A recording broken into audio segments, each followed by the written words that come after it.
quit, don't quit. Noodles! Hello, everyone, and welcome to Unscripted. That's the first time I've said that. That was very exciting. That's the great. First time I've said that. Welcome to Unscripted, where we talk about all things movies. Today, we are talking about Kung Fu Panda. Not the fourth one. Not the first one. The one that you can't find anything about on the internet. How do I know this? Because I spent hours looking for stuff about it on the internet. Where is everything about Kung Fu Panda on the internet? Just because it came out in 2009 doesn't mean we can't have information. 2008. 2009? Oh, it was nominated. It was nominated for awards in 2009. We'll get there at the end. Sorry. You're a little excited. I got to say noodles. I don't know what you want from me. So before we jump into this movie was directed by Mark Osborne and John Stevenson. This was both of their feature film directing debuts. Before this, they had only directed TV shows, and I'll talk a little bit more about what TV shows they directed later on. The writing credits for the screenplay, the writing credits go to Jonathan Abel and Glenn Berger, and the story is by Ethan Reif and Cyrus Norris.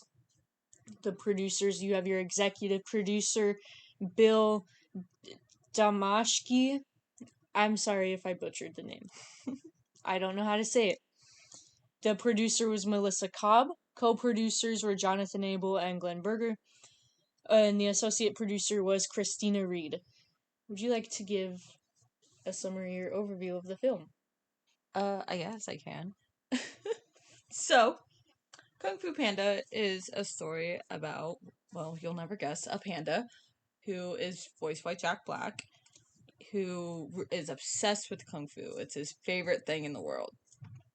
But he works at a noodle shop with his father. But one day, they announce that they're gonna pick the Dragon Warrior, and Po is like, I have to see this, because it's about Kung Fu. So he goes and he tries to see it, and ends up becoming the Dragon Warrior. So it's about his travels through being a Dragon Warrior, finding the conflicts, trying to see if he is actually worthy enough, just going through some personal stuff, and it's really great. It's beautiful. He ends up saving, Valley of Peace. Spoiler alert to anyone who hasn't seen the movie. And if you haven't seen this movie, it's been 16 years. What are you doing with your life? Go watch the movie. Pause, go watch the movie, and then come back. It's been out for 16 years. Yeah. You can find it pretty much anywhere. Exactly. But especially because it's voiced by Jack Black. Mm-hmm. It's so good. Yeah, it's so good. And he's just one of many, famous voice actors in this movie. Like, this movie is filled with a ton of voice actors that you recognize today who do both voice acting and, actual on-screen acting. Before we go any further, I failed to introduce us in the beginning. Oh. I'm Courtney. I'm Cam. Hi. Cam's my guest today. She's gonna help me talk about Kung Fu Panda. Yeah. Let's just jump right in. I see you have stuff on scripting. I have, a little bit. You already said it, you already said who was by Jonathan Abel, and I definitely just butchered that name. And Glenn Berger? Burger, I don't know. I've said it both ways today, so... You want a burger? No, not really. Oh, man. Alright, so what I have, and I don't remember writing this, but here it is. They originally brought in a man named Dan Harmon to consult for a week and help shape the script that it is today. So, but it ended up turning into a week, and then to a month, and then 3 months, and then 19 months. So he kind of did help along the way, help a lot with the scripting along the way. So it's not just Jonathan and Glenn. I do have stuff about that too. Okay. Jonathan and Glenn, they weren't the original writers either. Yeah. They were brought on probably a week. They were brought on originally for a week as consults. So their job, when they were brought on, their job was to shape the film, to kind of cut back the forest. And you can't see me, I'm doing air quotes. Berger, he said that their job, they were supposed to find the heart of the film, so they assisted in choosing which scenes were kept and which scenes were scrapped. They made sure the scenes were in the right order. They brought focus to the story. The project was overproducing when they were brought onto it, and their job was to kind of rein it in and make it what it is today. Their 1 week, like you said, turned into 1 month, then 3 months. 3 months turned into 19 months. So they became a very big presence on the film and became completely involved in it. One thing that was agreed on was that the film was about Poe. He's the main character, so who else would it be about? And from there, they were able to they formed what they called key questions, and those determined what could and couldn't stay in the film. And some of those questions included like, who is Poe? What does he want? What does how does he get it? What happens? How does it end? It, yeah. They asked a lot of those questions while writing the script because that's what it was most important about. That's what the script was meaning to play. And all of those questions were meant to bring the story together and make it better than what it had started as. And it did start out as a great film. There was just too much happening because everyone was so excited to have a kung fu movie.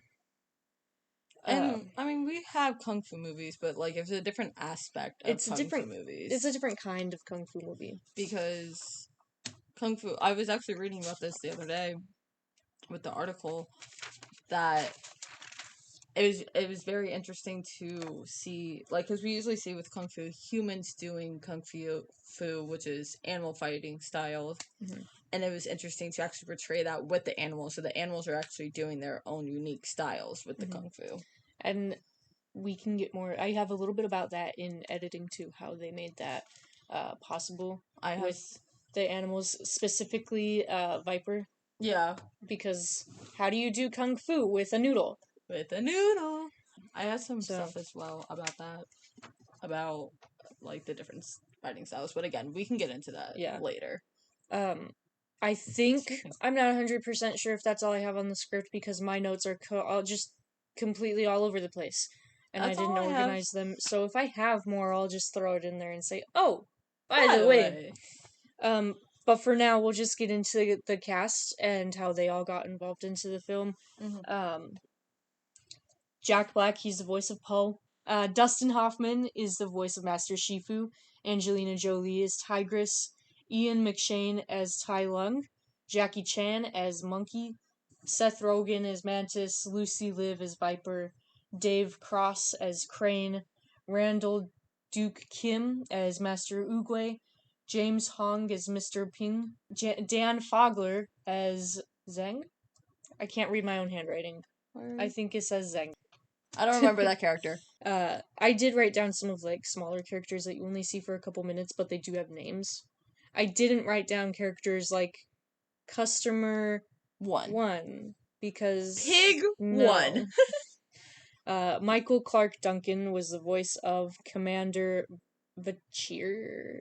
I don't know how to say it. Oh, is that the main guy in the prison? I think so. Okay. Yeah. Kyle Gass as KG Shaw. Don't know who that is either. Don't know who that is. Junior Reed as Junior Shaw. Whoa. Wayne Knight as the gang boss. I don't know. I remembered who he was when I was I have like a faint memory of who it is. And Riley Osborne was the voice of Baby Tai Lung. Whoa. Among many, many others. Again, I did not list all of them because some of them seriously were Customer 1 and Pig 1. Pig 1. Fangirl something or other. Fangirl, just like every other movie. Literally. If you want to find the rest of the cast, then you can find them on IMDb full cast list. Literally, just Google it. It'll be the first thing at the it'll be the first thing at the top. Yeah. So here's how everybody got involved in this. You have the directors Mark Osborne and John Stevenson, and this was their first feature film as directors for both of them. and both of them signed on to this film from TV. Mark Osborne directed SpongeBob. SpongeBob or Bob Sponge. Or Bob Sponge. Bob Sponge. Bob Sponge. And Stevenson directed a TV show titled Father of the Pride. Not Bride, Pride with a P. Father of the Pride. Never heard of it before. Never heard of it. Until I did this. I looked it up and I don't remember anything that I looked up. So, they both also had experience in animation before, with Osborne having a background in stop motion specifically. I do also have a little bit more. This is kind of about how they got involved. There's another person mentioned in here about how they got involved. There's a little bit about how they came up with the story here and like their kids and stuff. John Stevenson thought it would be an interesting challenge, and he immediately said yes after he looked it over. When Mark Osborne heard about Kung Fu Panda, he began writing notes on the project, and they brought him on once the project began to really take shape. When he was brought on, they had characters, some locations, and major concepts, but they had no direction yet. So Osborne saw this as an opportunity to get into feature filmmaking and explore CG and working with a large crew for the first time in his experience. So you have Stevenson and Osborne, and then you also have the producer Melissa Cobb, and all three of them are parents. And from the beginning, they wanted to create a fun film that also had like a positive message for the audience to take away after seeing the film. Specifically, a message that their children could take away from the film after watching this, because it was something that they wanted to make that their kids could also watch and that their kids could learn something from. And on top of all of that, they wanted to create a story that was timeless. So they have a lot of things they want to do with this film. They want to make it action-packed. They want to make it fun. They want to make it a comedy. They want to make it a movie with a powerful and meaningful message that people of all ages can walk away understanding from the film. And they want to make this a timeless movie. So there's a lot that they want to do with one movie, and that makes it very difficult, wanting to do this much, not even physically. Like, those are the kinds of things that are brought about by coming up with the story and stuff. So you have to weave all of that into the story, and it's a lot of work. Yes, but they did a great job being able to portray it all like they wanted to. Mm-hmm. They did wonderfully. Mm-hmm. So the ultimate goal of the film was to create a film a story that had a positive message, was timeless, and was also an action-packed kung fu comedy movie, all while being respectful towards the genre and the culture that this film was representing. They also wanted to break the trend as well, like break the trend with animation. They wanted to make it different from all other animated films. This is the first animated film where you see something like Kung Fu, and they had to create a whole new software for it in editing, and we'll get into that later too. I can tell you all about it. But going off of what you said with like wanting to respect the history of Kung Fu and like the culture with it, that's kind of one of the reasons that they brought on Jackie Chan. Yeah. Jackie Chan was because of his history with Kung Fu, because he had already done so many movies with it, and he knew so much about it. So that was one of the reasons that they wanted to bring him on, because he could help display that and help them portray that without like being disrespectful in any way. They had a very diverse cast, I noticed. Stevenson, like I said before, he had experience in animation and storyboarding. He would always say, trust the process, which is a huge thing in film. Trust the process. In the end, it'll turn out right if you just trust the process and do what you need to be doing. And he was very involved in the look of the film and the design of the characters. He would push the design team to challenge themselves and see and explore where the animation could go and what they could achieve with the animation. And then Osborne, he had previous experience in stop motion, and it was because of this experience that he gravitated towards working with the animators. And this was also Osborne's first animated film. So it wasn't just his first feature film, it was his first animated film. And he worked in animation before, but this was his first time doing like an animated movie. So it would be Stevenson's first animated movie too, because this was their first feature film. Yeah. So Osborne spent a lot of time working hand in hand with the animators, and he really understood the process of the frame by frame because of his past experience in stop motion. And I'm just going to keep going if I don't flip the page back. So I need to flip the page back. But that's all I have on the directors and like what they got involved in and how they got involved in this film, what they wanted to come from it. I do have a little bit about some of the cast. Yeah. I'll let you go because I just spent quite a bit of time. Well, some things I have about the cast is obviously, Jack Black was Poe. And one of the things that brought him on to the set to be able to do it was Jeffrey Katzenberg told him, he's like, just be yourself.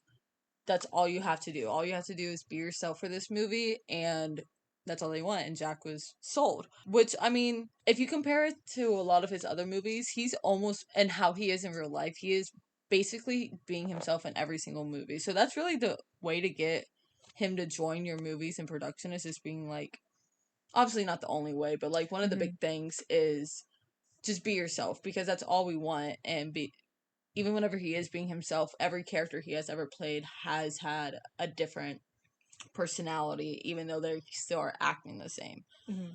But I think that was really funny that they're just like, just be yourself. And he was like, okay, sold. I do have a little bit to add to Jack. He, before this, was cast in Shark Tale. Love Shark Tale. And after Shark Tale, he was approached by Jeffrey Katzenberg. Jeffrey Katzenberg actually co-founded Dreamworks. Katzenberg approached him saying they should make another movie. And he looked at Jack and he said, I want you to be the lead. And when he said, I want to make another one, he meant, I want to make another animation. And I want you to be my lead. So that's how Jack became the lead, kind of. He did very much get to be himself. Poe is just Jack. Yes. And he does talk about that a little bit more. I put that in a different section. But he does talk about that, how he and Poe are very alike and how he does get to just be himself. I also have stuff on Daniel Hoffman. Oh, his name is David Hoffman, not Daniel. That's my bad. I have some stuff about the 5. Okay. I have a little bit about that. I'm going to move on to David Hoffman then. Yeah, but you do that. David Hoffman in the Kung Fu Panda behind the scenes, which is what I watched on YouTube. It is linked below. It's very interesting. Mm-hmm. He said that he refused to be in the film unless he could play an endangered panda. And that's why Master Shifu is a red panda. When it came to casting Shifu, Stevenson said that it was very important that the actor playing him had that feeling that people would honor and respect them. And Hoffman had that kind of voice. He has that authoritative, respect me kind of voice. Yes. And they really wanted that for Shifu because Shifu is very much, I am small, but I am mighty. You will respect me. And I mean, like, that's kind of in real life. Like, people who feel like they aren't as tall and, like, are very short feel like they have to act stronger and, like, portray themselves like that. But Shifu, well. He's not just small, but he's also, like, he is the master of the 5. He is over them. He is their leader. So he's very much, I am your leader. You respect me. Which they do. And they wanted that kind of authoritative voice to go along with Shifu. And his voice goes really well with Shifu. I agree. I think casting was amazing in this movie. I do too. I think everyone's voice matched what you think that animal would sound like if they talked. Mm-hmm. And then I have just a tiny bit on Angelina Jolie. All I have is she didn't think she would be Tigress. She didn't. She didn't. She said that in the behind the scenes that I watched, she said she was secretly hoping that she got to play Tigress. Yes. She said it is important that she play that she is the tiger. And when she first saw Tigress, because they brought in these little, like, statues of the characters to show them. Kind of like how And- Poe has in the movies, like the little display figures, like Yeah. on the shelf. Like they had stuff like that in real life, obviously. But not made of wood. Not made of wood, actual statues. Yes, actual statues. Just painting a picture. They looked to be about 8 inches tall, I would say, in the behind the scenes I watched. And she said when she first saw Tigress, she thought that the tiger was gonna be Jackie Chan. And then Yes. she was happily surprised when she was told, no, this is your character, this one's yours. So she was very happy. She did get to play Tigress, and that's all I have really on her. That's all I have on her.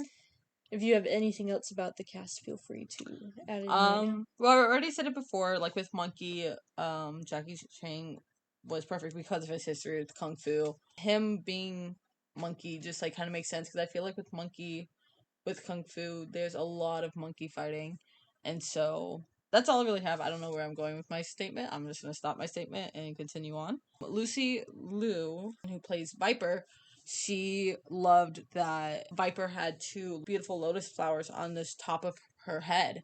And so that's kind of what draw Lucy to Viper and wanting to be able to play Viper. Crane, I have David Cross's signature dry wit gave the Crane like a distinct voice. So David Cross's like wit and like his sarcasm kind of made sense with Crane because I don't know if y'all have even seen birds in real life. They are, all about themselves. They don't care. They don't talk, but they are sarcastic. You can just look at one.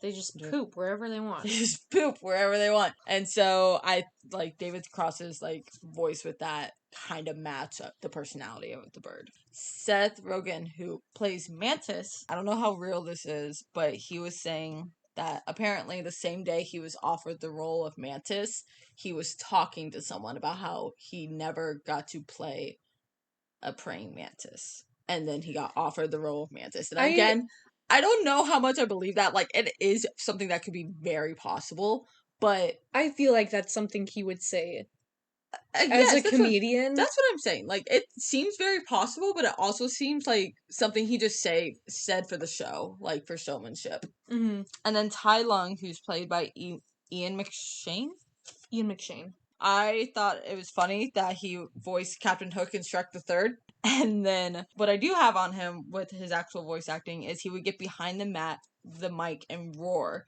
and just would make like the people around him listening to him like their hair stand up because of how powerful his roar was, which is what he would do to help get into the character of Tai Lung because Tai Lung is a very like aggressive character and very like all about me. I need to be the Dragon Warrior, so he needed to become that, and so he would do that to help him become that, which I thought was cool. It's kind of method. Yes. Just to kind of close out casting, Berger, however you say his last name. Let me know in the comments, please, how to say this man's name. Badger. Please and thank you. It's Badger, actually. That would be insane. That would be crazy. I would be whoa. I would be like, oh my gosh, that's crazy. Totally anyways, he said there are a lot of different voices on a film, and it's about getting everyone to share the same vision. It's about bringing all of the voices into unison. So they have a lot of different voice actors here. Again, it was cast really well. Something interesting about animated films like this is the voice actors hardly ever get to see the other voice actors. So when it comes to having these voices all come together, it's a hard thing to do because you don't get to, while you're doing a character's voice, you don't get to see the other people doing their voice. You can hear it, but you're not seeing them with you. And I don't remember exactly where I was going with that, but they all come together really well to make an amazing movie. That's what I was gonna kind of say. I was just gonna say that all of their voices, like every single voice actor in this, their voices mesh well together, if that makes sense. Like, no one is overpowering, no one is taking over the scene whenever they're not supposed to. Like, their voices just blend together and make for that good movie and that good, like, view of it. While I was listening, I promise I was listening, but I was also reading. Yes, I was. I was also reading what I had on this page because I apparently have quite a bit still on Casting? Jack Black's actually going to close out casting today because this is a story about Jack Black. We love Jack Black. We love Jack Black. And you know, what better way to close the casting of Kung Fu Panda than to talk about Jack Black? Osborne said there is an innate sweetness and goodness about Jack that we really wanted to show through Poe. And Black said that Poe reminded him of himself when he was younger. Black took karate and judo classes as a kid, and he said that he outweighed his competition. He said that, like Poe, he was a chubby dreamer on a quest chasing his destiny. He saw himself in Poe, acting alongside Dustin Hoffman. He was sold on doing it. So, that is everything you need to know on casting. Hopefully, that is all the things. I You think I found have more, didn't something. you? I think this is something to do with. I mean, I guess it technically is with casting, but I have 2 different names written down, and I was trying to look up which name it actually was. But one of the actors in the movie, it was either Jackie Chan or James Hong. One of their fathers actually owned a noodle shop. It was the As- one who played Mr. Ping. So James Hong. So James Hong, yes. So Mhm. James Hong's father actually did own a noodle shop. And so he was able to bring that into being able to play Mr. Pink. So Mhm. he got to play, I guess, the opposite side of it because he grew up like Poe, wanting to, do something else, but being like kind of forced into this noodle shop. And so he got to play the other side of it of trying to have his son follow his lead, but instead his son like venturing off. Yeah. That's how noodles were brought into the film. Yeah. Was his dad. He told them, "Oh, my dad used to own a noodle shop." And then he became a noodle shop owner in a movie, not in real life. But why not? so let's get into a little bit the production and the making of this movie. And I'm going to start once again with our directors, specifically Osborne. He resonated with this film because his father ran car dealerships. And he easily could have followed in his father's footsteps, but his father encouraged him to pursue his dreams and do what would make him happy. So he did.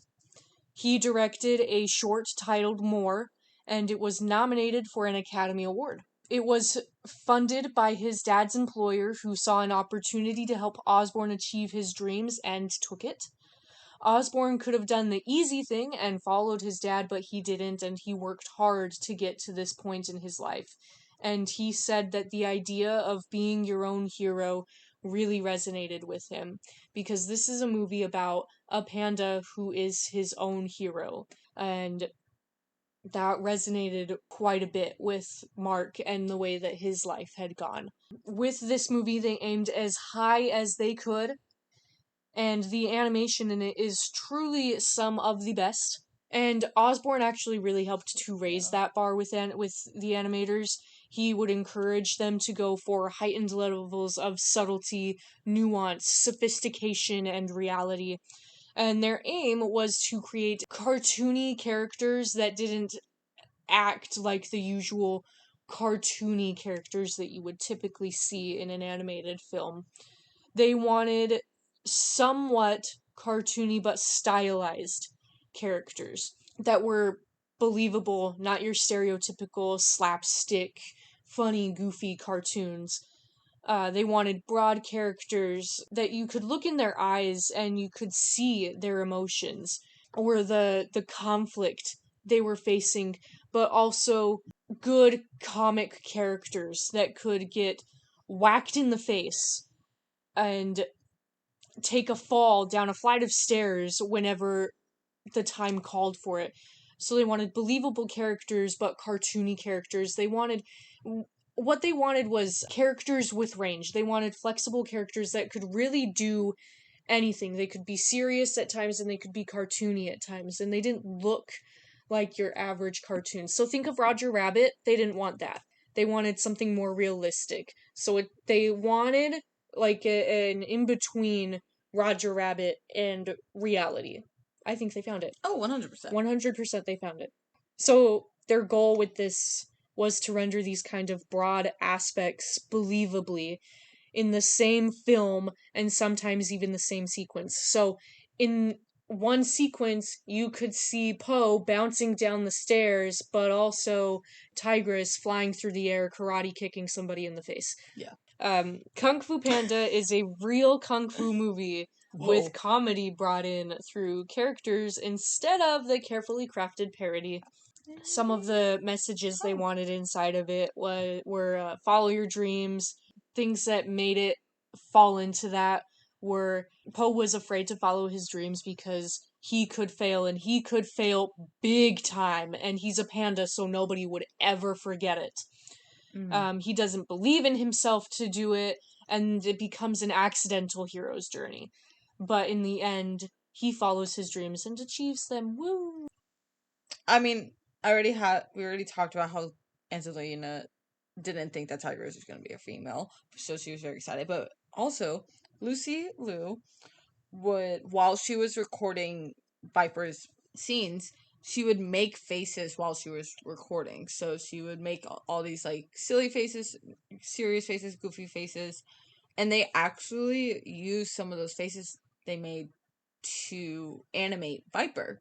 So they would try to mimic those faces from back and forth. This can fit in there when you're done. Okay. And then obviously another one was just Jack Black would always be making people laugh. Like, so even whenever he was like trying to do a serious, like he would do his serious scene, and then after the serious scene he would like do a little something silly, goofy, because Jack Black, why wouldn't he? But he was always making everyone that was there listening to his recordings laugh. He would always be making people laugh. So that was that's one of the great things about working with Jack Black is he's always gonna find a way to make you laugh, which I thought was cool. Yeah. I do have a little bit more on Shifu's casting, but it fits in with what you just said. Okay. About how Lucy did her acting. Shifu has one of the biggest backstories and emotional arcs in the entire film, which makes him a difficult and complex character, and they knew they would need a great actor to voice this character. Enter Dustin Hoffman.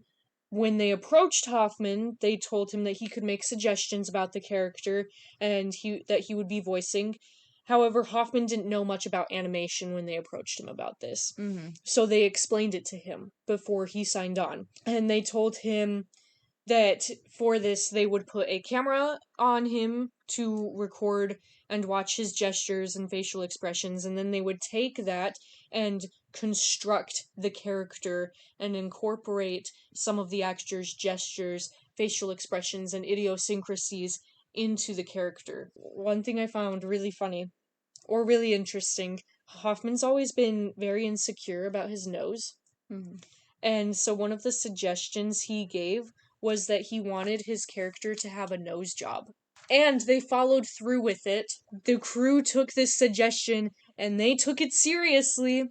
They opened up the mouth and widened the teeth, and Hoffman actually didn't expect that to happen because even though he's like just insecure about his nose, he was just looking for like a cheap joke.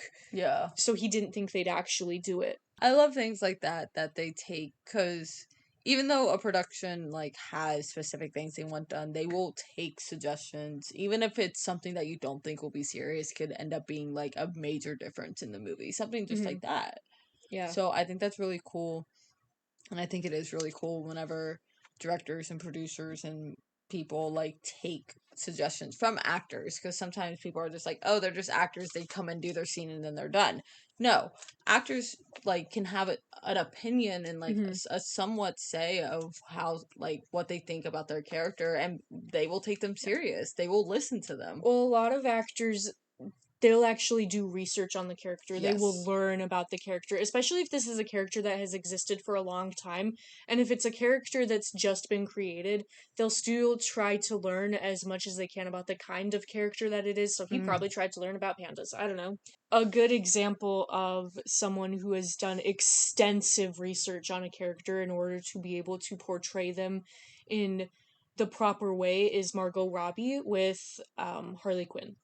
Anyways, the process of production for this is everything under the sun, from recording to animating to everything. So I'm gonna just talk about things the way I have them listed because we're talking about the production of this film. So if I have a spot that says recording session, I'll let you know it's recording session. But everything in production is just unorganized in my notes, so we're just gonna go at it. I'm gonna talk about some of the recording sessions that they did. Osborne tells that the first session was eye-opening. In the first meet, Jack ad-libbed a lot and added things that the crew had already been playing around with. He brought soul and realistic quality to the character, and right after, they took the session and started animating it. So a lot of the stuff, he would ad-lib a lot. Jack Black ad-libs a lot. He likes to improv. Yes. And that's what he did here. After casting Black as Poe, they would come out of sessions asking, okay, what did we learn about Poe today? Because with Jack Black voicing our huggable hero Poe, he was now evolved more than he was before Black was involved. And he would evolve after every session. Every session they were asking, okay, what did we learn today? How can we change this now that we've learned this about Poe? So then after asking themselves that question, they would then go and change some of the lines to reflect the new aspect of the character they had just uncovered. After that, Black would then have to go back in and re-record the scene again and again and again. And this was because he liked to ad-lib a lot, so they kept learning more and more about Poe, and they would change things, so then he'd go back and record it again. Then he'd ad-lib some more in there, and they'd change it, and they'd have him record it again, until they had something they really liked and were happy with. The characters were always in the character development stage, because the characters would grow with each of the actors' performances. So think of the character like a child, and it's just growing with each performance the actor gives it. So Jack Black he most likely was not the only actor to have to go in and re-record things, because all of the actors that they have, all of them do ad-lib. Probably not quite as much as Jack, but I'm sure Seth Rogen ad-libs quite a bit. But I'm sure it's something they had to do with all of them. They just bring it up with Jack because they had to do it frequently with him. Shifu is a small but incredibly powerful and greatly respected character. Hoffman relays this perfectly in the way he voices the character. Another thing Hoffman was promised was that if he didn't like the way he did something, they could always go back and redo it. And this kind of thing was new to Hoffman because he was used to doing regular films where he had to get it right the first time, and even if he didn't, they would just move on. So he wasn't used to this being able to go back and just redo it if he didn't like it. Hoffman let Osborne and Stevenson kind of guide him and help him with the process, telling him that they can always go back and reanimate it. Usually when actors do voice for animation, they do it alone. I said before, a lot of actors, they don't see the other voice actors when they're working on an animated film like this. And that was the case here for everyone except for Hoffman and Black. So those two were the only two to get to record with each other in the studio. Oh. They got to record with each other. It was a rare opportunity that they had to record with each other for scenes that Poe and Shifu had together. And Hoffman said, every once in a while, an actor gets a role in life where the director will say something along the lines of, just show up and be yourself. And Jack is a perfect casting for Poe. End quote. We haven't talked about Oogway much during this. I don't have a lot. I have about this much on Oogway. I have little to nothing on Oogway. I'm gonna talk about Oogway for a little bit. He's voiced by Randall Duke Kim, and he was cast because they needed someone who could play alongside Dustin Hoffman, someone who could embody like 1,000-year-old spiritual leader of the Valley of Peace, and Randall Duke Kim was that person, and I think he fit the role perfectly. And fun fact, Duke Kim says he has seen himself as a tortoise for many years, so there's that too. And he got to play a tortoise. So this is something that Randall Duck Kim said about Oogway. He said Oogway belongs to that tradition of an old wise sage that helps the young hero. The same tradition that Merlin in the Arthurian legends. What attracted me to Oogway was his great wisdom, his age, his compassion, his kindness, and his gentle humor. Having developed a martial art form so the defenseless could defend themselves, he's a protector of the small and the vulnerable. The kind of character is always attractive. Oogway is a character I can aspire to.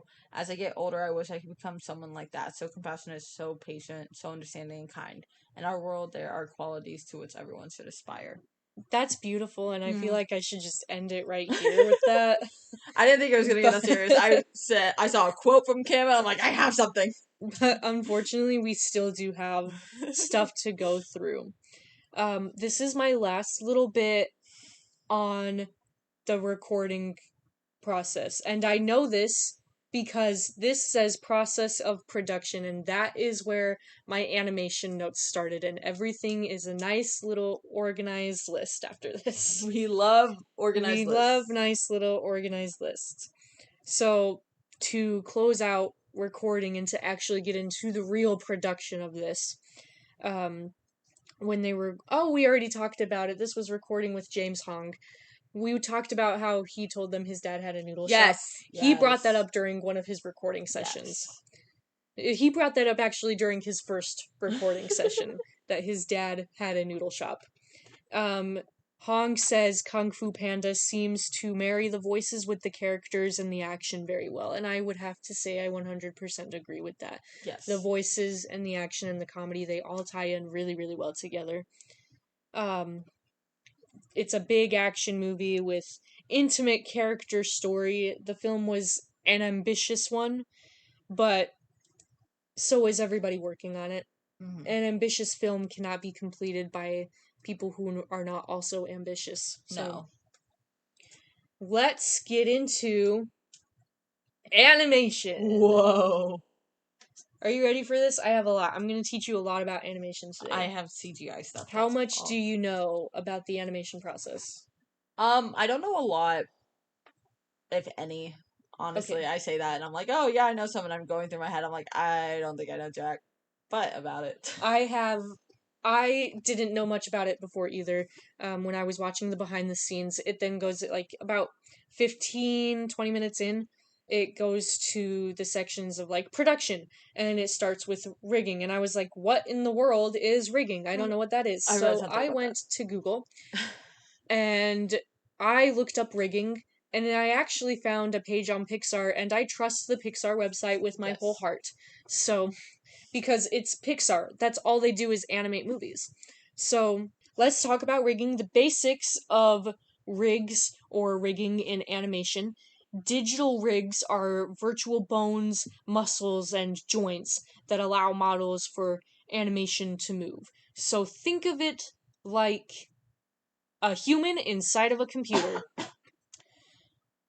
Oh, wait, I have an even better analogy. Think of it like a puppet with strings, because it's a human inside the computer, but we get to play with it and manipulate it, so it's a little puppet. Puppet. A good rig has to be done just right. Without proper controls, animators can't create the poses that they need, and with too many controls, it becomes too time-consuming to animate. Riggers, they take a 3D model, and they study how the character needs to move based on the story. So those 3D, those statues that we had, I'm sure the riggers used that to make the rigs. I'm sure they used those.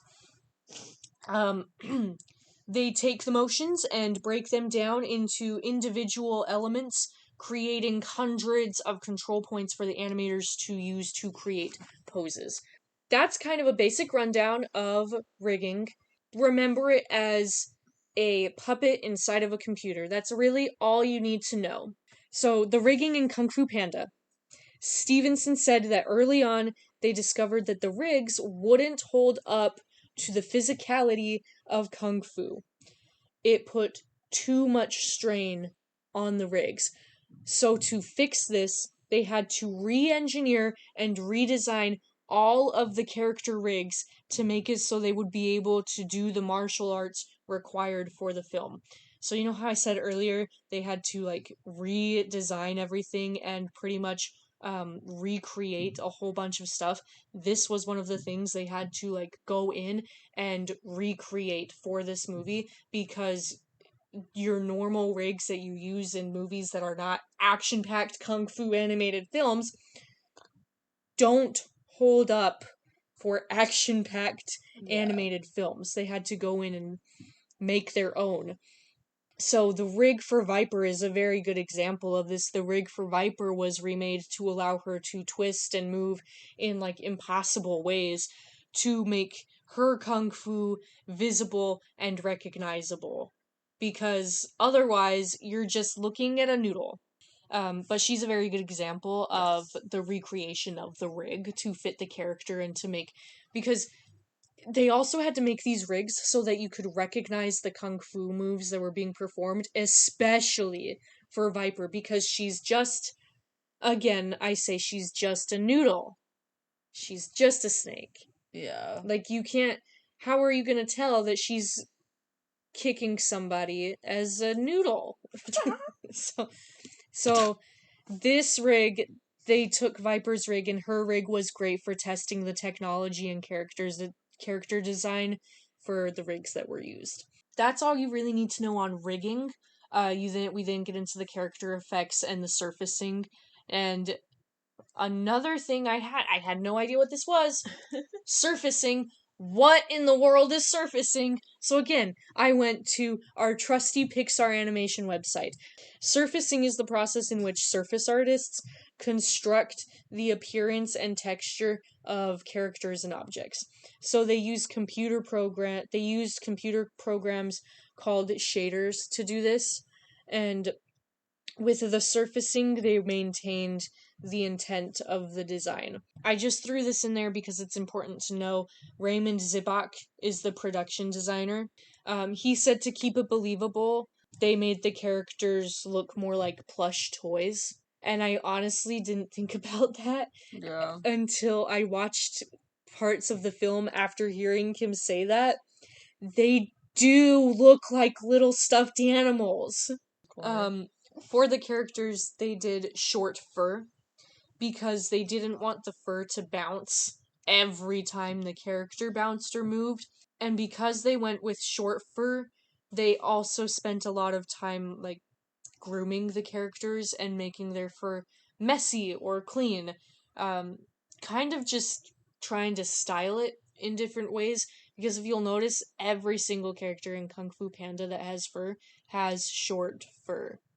So that they don't have to deal with the bouncing of the fur every time they move or do a kung fu move. They ended up putting a lot of dense fur on the characters because they needed it to be structured. Short fur also provides an advantage with clothing for the characters, and that will come in a little bit later. I don't remember, probably in like 2 seconds if we're being honest. Marcus Mannanen, he was the visual effects supervisor. He said they needed to figure a way to use computing power to solve the problem of animating clothed characters to make the film possible. Because if you think about it, have you seen an animated film with fur characters in clothing before Kung Fu Panda? Nope. I haven't. If you have, let us know. If you have, let us know and send me the movie. And we'll watch it.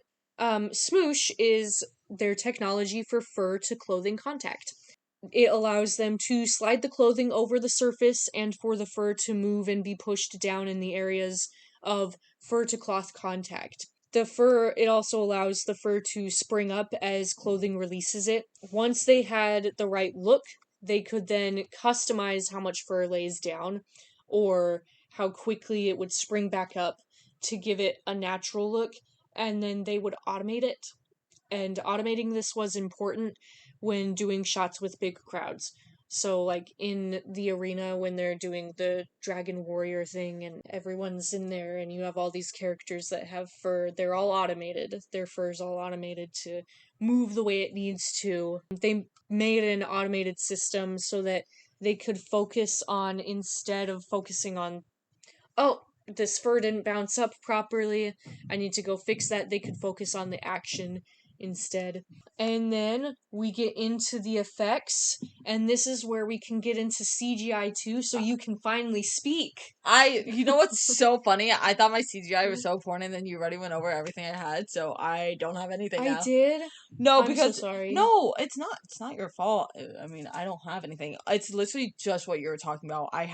It was really difficult to animate clothes and fur together because they're like, if you even not just fur animating but clothes animating and being able to have it move with the body, that is something that is also very difficult to do. So it was just hard to be able to balance both moving the fur and moving the clothes at the same time, moving them in the correct way that they're supposed to, that looks natural. That's literally what I have. So I just went into depth You of just what you wouldn't. had to Yeah. say. I'm sorry I stole your thunder. No. We'll get right into effects. To create the effects team is first given an artwork. They then create a rough layout from that artwork, which gives them a kind of choreography for the effect they're going to make. Yes. The choreography gives them a general idea of how the effect is going to play out. In their system, they paint different colors on the outside of the geometry that's used as an input, and what comes out is the effect. An example is Tai Lung's escape. When, like, the bridge blows up, they would paint different colors of the bridge that exploded, and the different colors would move differently, I think is what they were saying. Yeah. They then, after doing that, they would then begin adding detail to the shots. And what's important here is selling the scale and making the effect believable when they're adding the details and such. The effects in Kung Fu Panda are kind of just like a big collaboration of art direction and technology. They're just like a cute little marriage between art direction and technology. And the most demanding and complex sequence in the entire film, according to the directors, was the rope bridge scene. You know, where the Furious Five confront Tai Lung. Like, they said that was the most complex sequence in the whole film. Wow. This sequence showcases all of the technical effects together in the best way possible. They all come together in perfect harmony in that scene. Yes. And not a single one of the departments was confident in their ability to do this scene. Yet, in the final product, it came out beautifully. Yes, it did. Sound, if you're familiar with animation, sound effects are a very big part of your animated film. Otherwise, you're watching an awkwardly quiet film where all you're hearing is dialogue. So sound effects are extremely important. In animation, sound effects have to be created.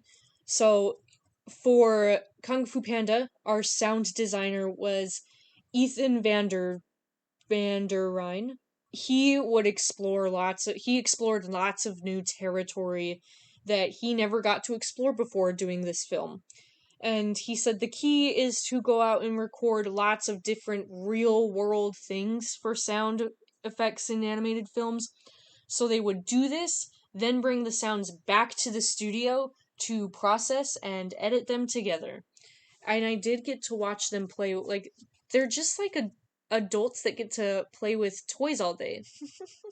Like, I watched a whole 2 minutes in this thing where they just were playing with toys. They're like grown-up toddlers just playing with toys all day to see what noise it makes. It's Disney adults. They go, what sound does this make?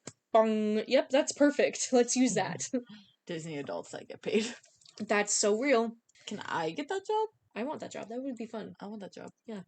You remember the part with the spears in the movie where they're throwing the spears and they're hitting stuff? Yeah. Do you know what a didgeridoo is? I've heard about it before. It's like this big long stick, like hollow stick. It's like something It's an that instrument. yes, it's an instrument that some culture uses. Yes, I don't remember which culture, I don't but remember which, it's. I'm looking it up. Look it up and let me know. I got you. I'm gonna tell you a fun fact about it right now. Okay. They used a big old didgeridoo to make the sound effects for the big spear hits.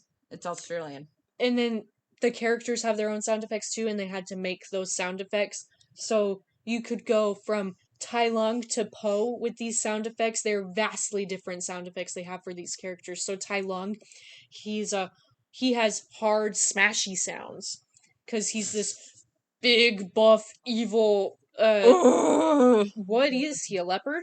And Po, he's a panda, and pandas are big, cuddly, round bears.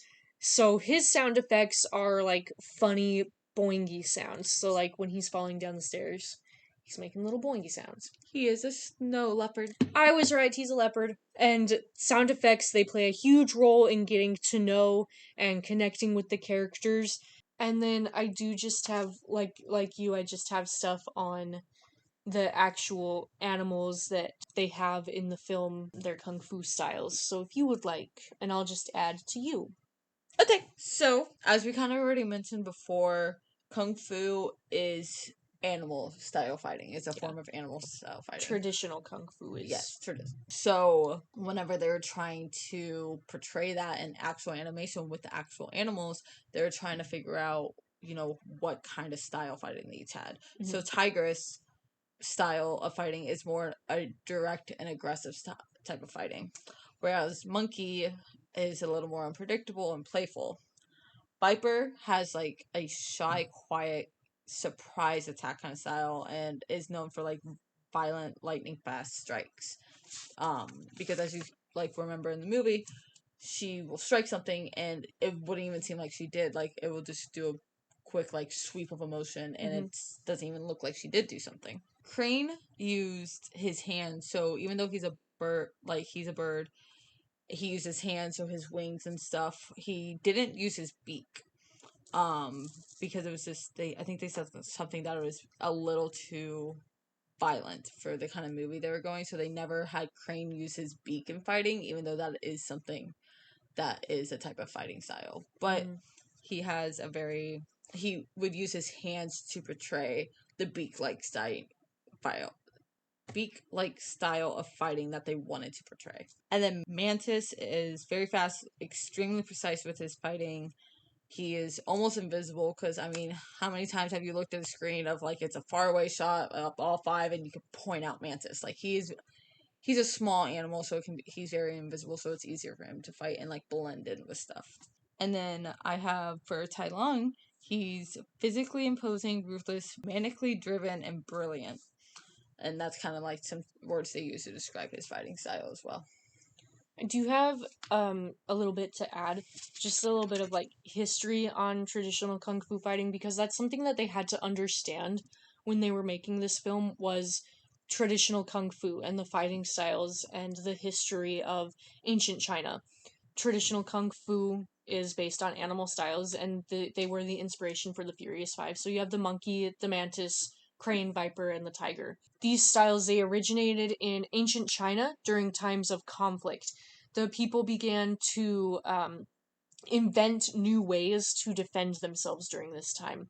They began to develop kung fu styles that incorporated the attack and defense methods of animals. And each animal in kung fu is believed that if you mimic the movements of these animals, you may inherit their physical strength and inner power. So, I'll just tell you what they see these animals as representing. The tiger is, the king of beasts. They're feared and respected by the ancient Chinese. They're seen as protectors. They're a symbol of good luck. They're the most strength-oriented, fluid movements. It's all about power and control with the tiger. And then you have the crane, and they represent longevity, peace, wisdom. In Chinese legends, souls of warriors were carried to the heavens by cranes. Their style is about deflection, which is also why he uses his wings so much. And their style is defined by deflection, balance, movements made by staying balanced. And then you have the mantis, and in ancient China, the mantis is a symbol of courage. And their style is defined by speed, fancy footwork, continuous attacks, quick movements, stuff like that. Then you have the monkey. He is a symbol of mischief and was believed to possess, in ancient China, was believed to possess magical talents. In Chinese legend, monkeys battled dragons and demons. Their style is defined by speed, agility, their movements made by jumping, flipping, climbing, and they strike with all parts of the body during attacks. So if you notice, Monkey uses every part of his body to fight in Kung Fu Panda. And finally, you have the Viper. In ancient China, vipers were believed to be guardians of buried treasure, and they are associated with good fortune. Their style is defined by graceful movements, flexibility, precision, quick strikes. And there you have a history, a brief history and explanation of ancient China Kung Fu, traditional Kung Fu and the animals. To wrap things up, we have music, so the composers, the score, box office, and some awards and some fun facts. Cam has some fun facts for you. I don't have much on the score, just that it was done by John Powell and Hans Zimmer. Yep. I couldn't find much on the score, so that's all you get today. Next up, we do have the box office and release. I think it was said somewhere in the behind the scenes, I'm sure it was. I just don't remember where. But according to Google, Kung Fu Panda was in production for 4.5 years, so from fall 2003 to spring 2008 when it came out. It was released in theaters on June 6th, 2008, and it has a runtime of 1 hour and 32 minutes. The domestic box office was $215,434,591.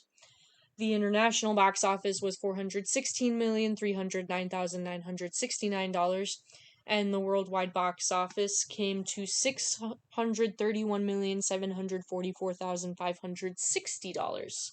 And then we'll do the awards. They had 39 nominations in total, and then they had 15 wins in total. A lot of those wins were with the Annie Awards and some other like kind of lower unknown, not unknown, but like not as popular awards.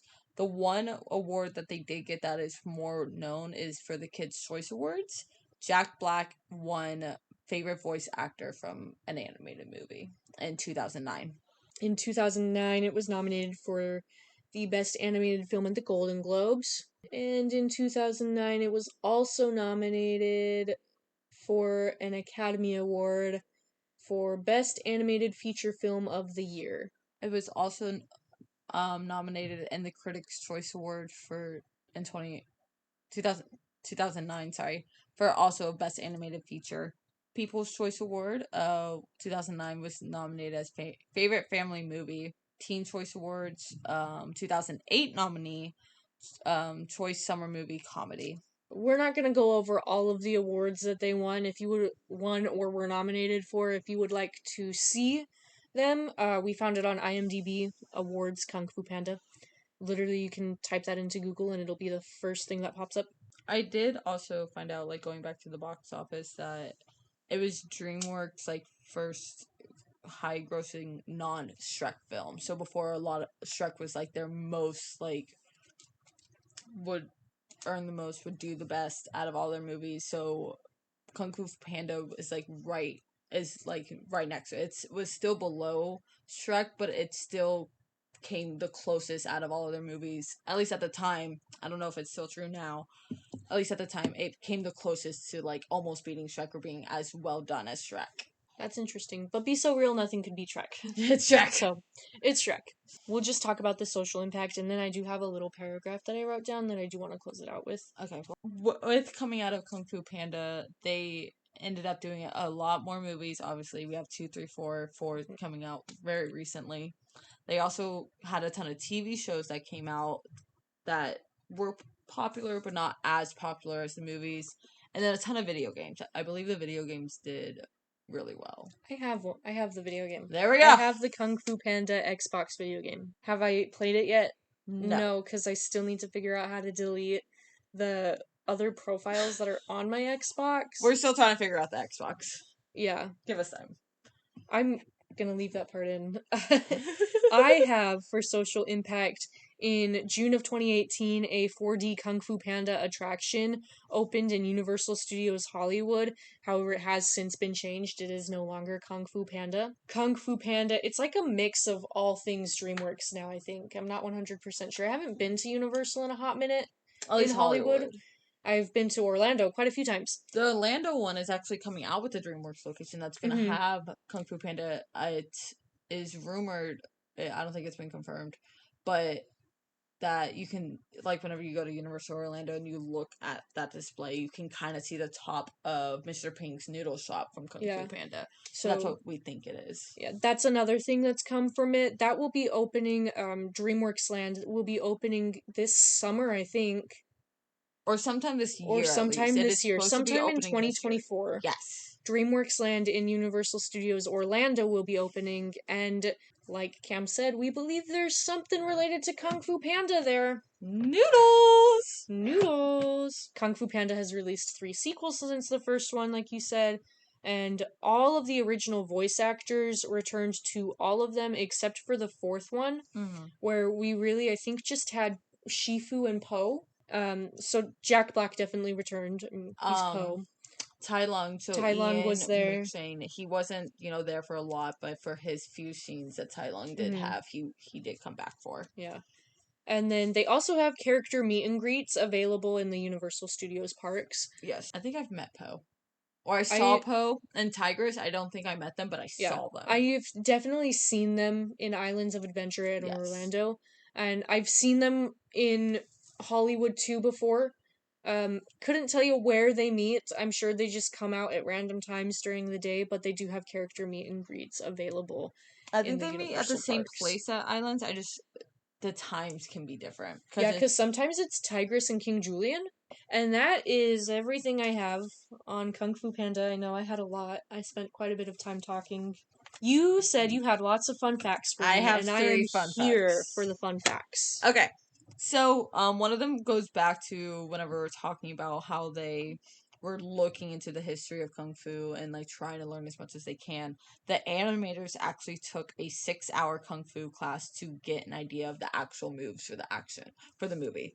So for them to actually be able to learn it and be able to portray it like they should, they took a class for, which I thought was really cool. That's actually a really good thing that they did that.